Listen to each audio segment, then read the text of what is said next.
Hello fellow Helldivers, Thornton and Freya here. I see all the comments, you guys love having Freya in the video. But today we're going to be talking about, well, the Super Earth defense, why China is getting involved, what it means for the review bomb cape, and so much other information. And also, according to Freya, you guys should like, comment, subscribe. But without further ado, let's get into today's topic.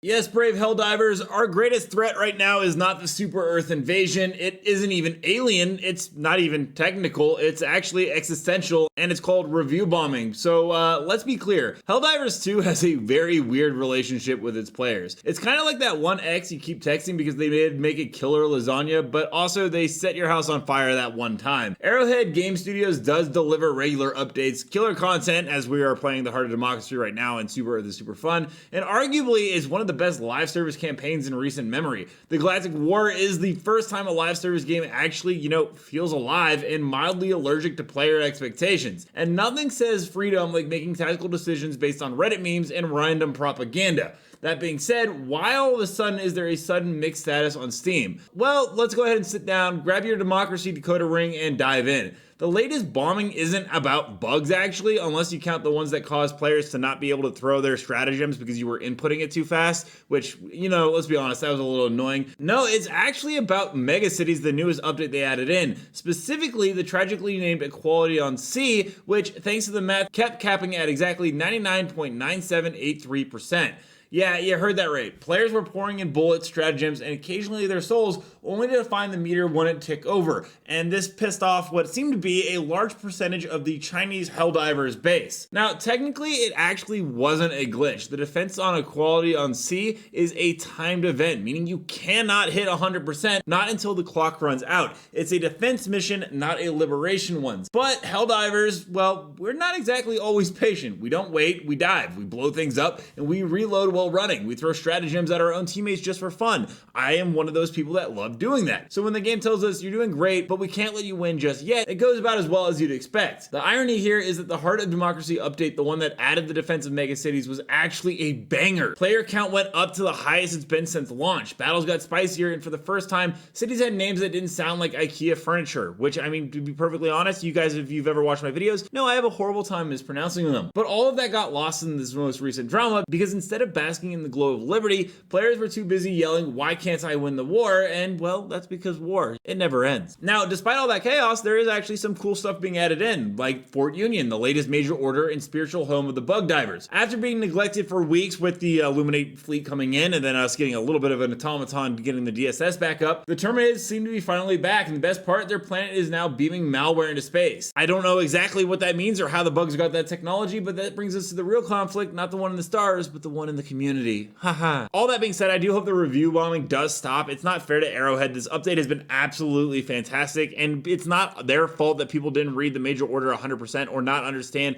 that it's a defense campaign, not a liberation one. Also, I did want to go ahead and talk about what we could be expecting in terms of boss battles, especially now that we got the new Leviathan units in, and it seems like Arrowhead's been cooking up some pretty cool stuff. So let's dive into that outside of just the review bombing stuff. There's actually something that I was looking through in the game files, and there's some subtitles. A lot of these aren't exactly surprising, but the very bottom one has me pretty interested and thinks that it might line up. It says, all three factions surge towards Super Earth in sudden synchronicity. Do Freedom's enemies now act? This leads me to think that the President's Holotable, which is going to be a mission defense objective on Super Earth itself, will come into play very soon in the future, probably after we elect the president, or maybe we actually fail this, the president gets killed, and then that's when we elect one of the three new ones we've talked about on this channel before. Along with that, something that I would love to see come with is Iron Shites did let us know that there are adaptive textures that can be applied to most armor. It works very similar to the weapon skin system. There's Forest, Desert, Arctic, and Venus, so there are a bunch of new weapon skins and armor skins that we can be looking forward to, and maybe this will come along with the clan system, which we've talked about forever. But the thing that I'm most excited about is probably bosses from the first game finally making their way over. There were three unique ones in each faction, and I think honestly the one on the left is the one we see the first, which is going to be the Hive Lord. We've seen these actually in game, the Hive Lord husks,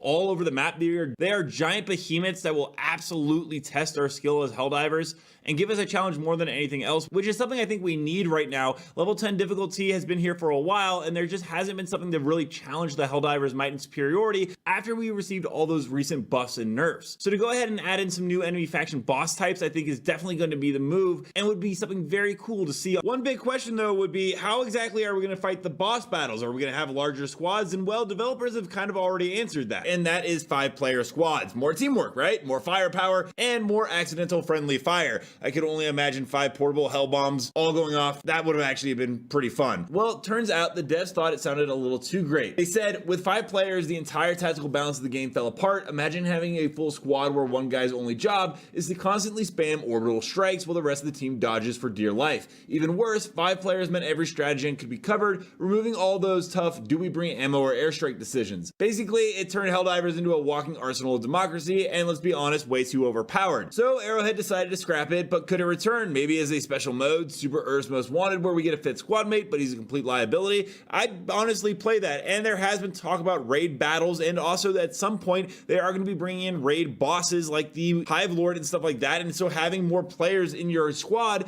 could actually be pretty useful. The other interesting one they talked about is, well, low gravity planets. Imagine bouncing around like a majestic space marine dodging incoming fire like some kind of intergalactic ballerina, or, well, you know, Master Chief. It sounds amazing until you realize how quickly it would turn into a total disaster. They said, first, jetpacks would have to be completely reworked. Second, enemy AI would have to learn how to fight in floaty chaos. And third, let's be real, every single Helldiver, including you, would immediately try to launch themselves into orbit just to see what happens. We already do that anyways. It's not a question of if, it's a question of how high can I go before the game engine gives up. So yeah, low gravity battles got the boot, but if the devs ever decide to bring it back, I fully expect a Lost in Space achievement for every Helldiver that manages to eject themselves into the void, and maybe even do some falling emotes. Now, the most interesting one I found is something that actually might not be scrapped at all, just reworked completely different. They did talk about helmets. Originally, helmets were supposed to have actual gameplay effects. Maybe some gave extra armor, some help you see better, and my personal request, one that makes you immune to friendly fire. Please stop killing me in the game. You know, for all those oops, wrong button moments. But it turns out that adding helmet perks would have meant even more balancing problems.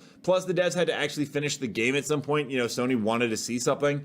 So instead of being tactical advantages, helmets are just, well, right now, fashion statements. Will this feature ever return though? Maybe, but until then, you just gotta pretend your helmet makes you better at the game. It's all about confidence, just ask Master Chief like I said earlier. That being said, we do know that there are armor stuff actually being worked on in the files for customization, and also recolors and more. And there's actually one that got cut, but then reinstated, and that's actually falling emotes. Because nothing says I regret all my life choices like giving a thumbs up while plummeting to your inevitable doom. At some point last year, some of you might remember that devs removed the ability to emote mid-air, which did actually allow you to survive some pretty crazy falls. But recently, they did actually go ahead and bring it back, so now you can salute, cheer, or wave goodbye as you descend into the bug-infested hellscape. Completely useless, absolutely, but also probably the most important feature of the game, and there were some data mined emotes like the hip thrusting one, and I honestly want to see a Helldiver flying through the sky while doing a hip thrust. I really want to see it. Let me know down below, what are your guys' thoughts on the current state of China and its operations with the Helldivers,